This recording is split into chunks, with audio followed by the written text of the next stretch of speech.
everyone, I am here with a video about why I decided to unplug from social media for the month of December. So if you follow me on like Instagram or Twitter or Facebook or TikTok, you may have seen that I put a notification up just before the beginning of December saying that I was going to be unplugging from social media for a little bit to take a bit of a break. So I want to do this as kind of like a two-part thing where this video is going to explain why I did it and what I did. And then the part two I'm going to film in January is sort of like my overall like results and how I felt and what happened and all that kind of stuff. I am also like on my Patreon. I did this video explaining why I was doing it, and I also did like a halfway update of what's going on.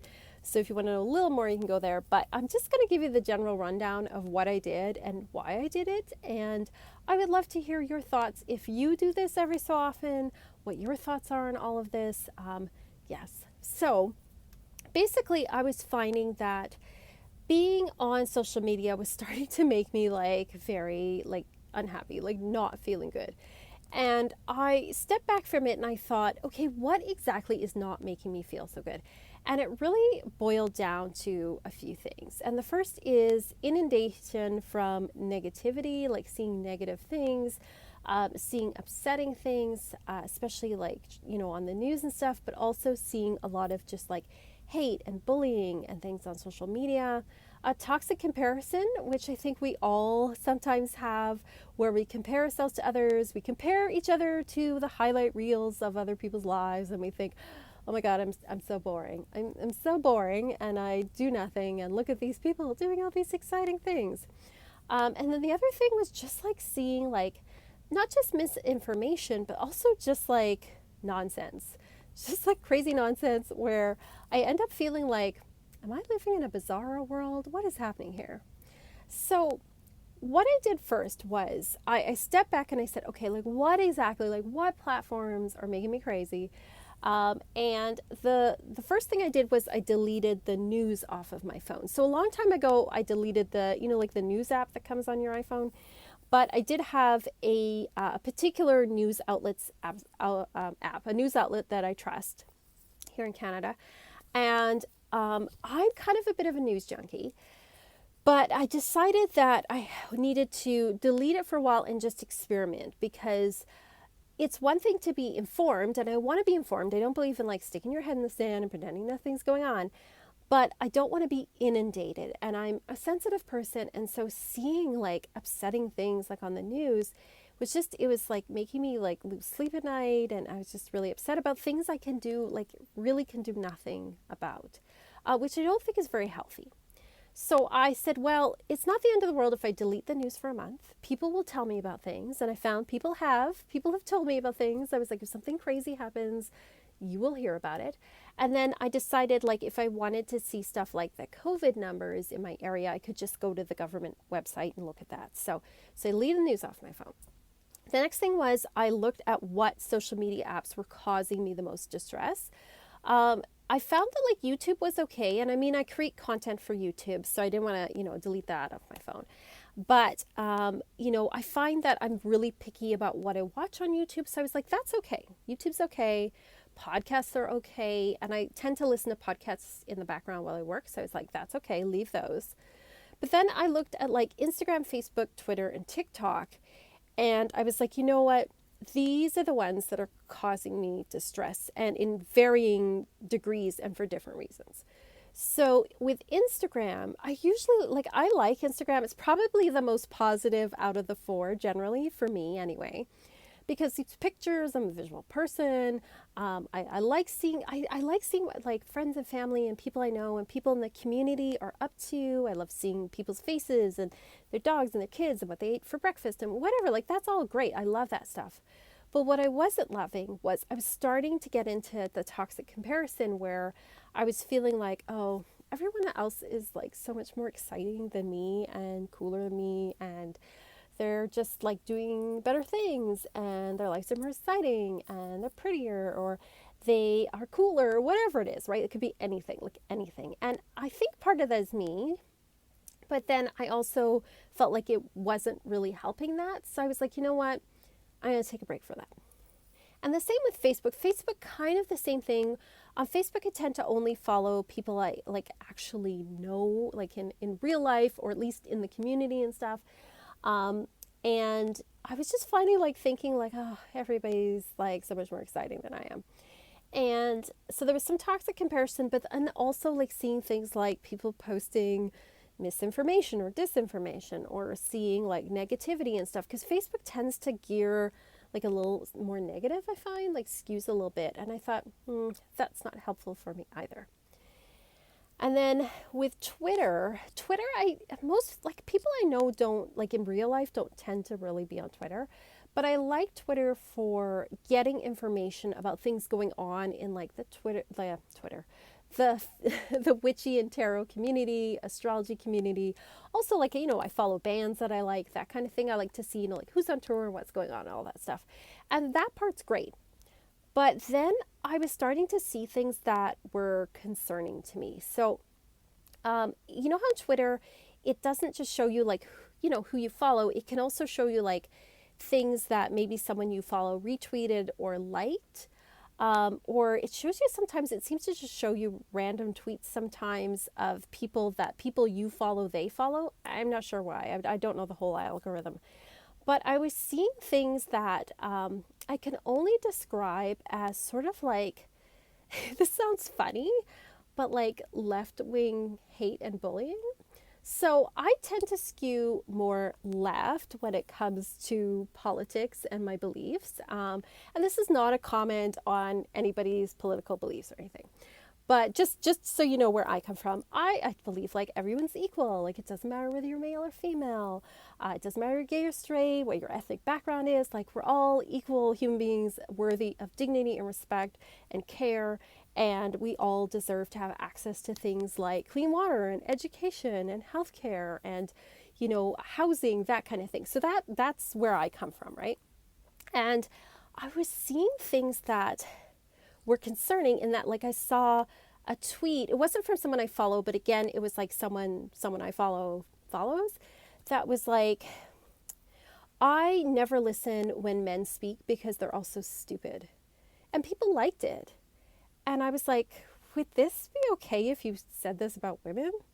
Like, would that be okay? No, of course, it wouldn't be okay. So why is it okay to say that about men? And then I would see stuff like, somebody was like, only gay people are real witches. Straight people can't possibly be witches. And again, people like this. And I was like, that's not okay. Can you imagine again if that was the other way around? Like how awful that would be?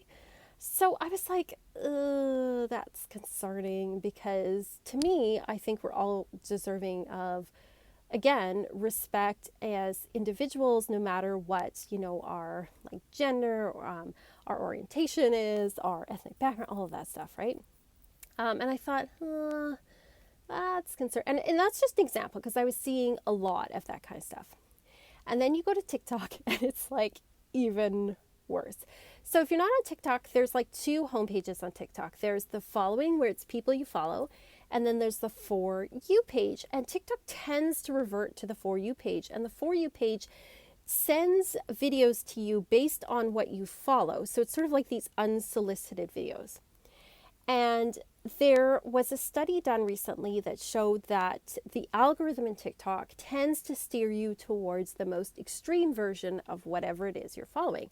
So in this experiment, they had people starting with healthy recipes and healthy exercise programs, pretty benign stuff. And the For You page quickly steered them towards pro-anorexia type videos. They also had people starting to follow more conservative type videos. And these were like what I would call like like small c conservative, like, very sort of center conservative type of videos, and very quickly led them towards things like far right and QAnon videos. And what I was finding is, because I follow, a lot of like witchy tarot type, people, that's why I started, following mostly. I started to get on my For You page, and it didn't happen like right away. It happens fairly quickly, but not immediately. I was starting to get things like, holistic healing anti-vaxxers and flat earth theory. I was like, what the hell is this, right? And then because I follow a lot of history accounts as well, I started to get things that were, like social justice, which is good. But then I was starting to again get kind of this very like left-wing hate and bullying type stuff where there were people who were saying, like white people are, I hate them. They need to be eliminated from this country. Like things like just like terrible things. Like if you said this about any other group, it wouldn't be okay. I saw a woman that I was following because she was talking about like diversity in heavy metal. Like she was talking about like ethnic diversity and women in heavy metal and gay people in heavy metal. It was great. Like I was like, oh, this is awesome. I'm learning new things. This is great. And then she had a video where she was saying like all white women are manipulative in their emotions and when they cry, it's not real. And I was like, this wouldn't be okay if you said this about like anybody else. And quite frankly, I think that that kind of narrative damages, it's damaging to all women because of the old-fashioned, sort of narrative that women are manipulative and you can't believe them and you can't trust them. So that's just like an example of like how it quickly went from like really good things to like, oh, we've ended up in like really angry, like hateful type places. I also saw, it was so sad, there's a account I follow where it's this older gentleman, he's in his 70s, he lives in Britain, and he just talks about his life, like what it was growing up in the 1940s and 50s and how technology has changed and the things that have changed. It's very charming and lovely. And he started to get all these hate comments about how he's a colonizer. And I'm like, this is a 70-year-old man living in the middle of England, like he's colonized nothing. And I just see that it's like a lot of self-righteous bullying, and seeing that was like so upsetting because I really believe like, again, we're all equal human beings of value. And, I don't think that bullying people or saying one group of people is, worse than another is very helpful. Like we all inherited a broken world. And pointing fingers at people doesn't actually fix anything or help anyone in any way, shape, or form. And we all need to make the world a better place for everyone. And that kind of thing doesn't help that at all. I also started following like mental health type of accounts, and again, there's some really great ones out there. Just talking about like little mental health tips and like self-care and all that kind of stuff, right? And then the For You page, of course, quickly led me to, this is a weird thing, younger people, I don't want to pick on younger people, but it is mostly younger people pretending to have illnesses or conditions they don't have. And I'm not a psychologist, but I am seeing things like people pretending to have multiple personality disorder, which is a disorder so rare that psychologists don't even agree whether it exists or not. But there are literally now hundreds, maybe even thousands of kids pretending to have multiple personalities and to change the personality on screen. They'll, change their outfit and everything and be their other personality. And they want to be called they, not in the neutral, gender neutral way, but in the like, I am multiple people way. And I'm like, I feel like I walked into like a fun house. Like, I just feel like, what is happening here? I could do a whole video about the things I've seen. But I'm finding that's really negative and not very helpful. And it also, all of these things detract from and discredit the very real concerns that, like mental health and social justice and, things like equality for people, making sure that people have access to whatever they need regardless of what their background is.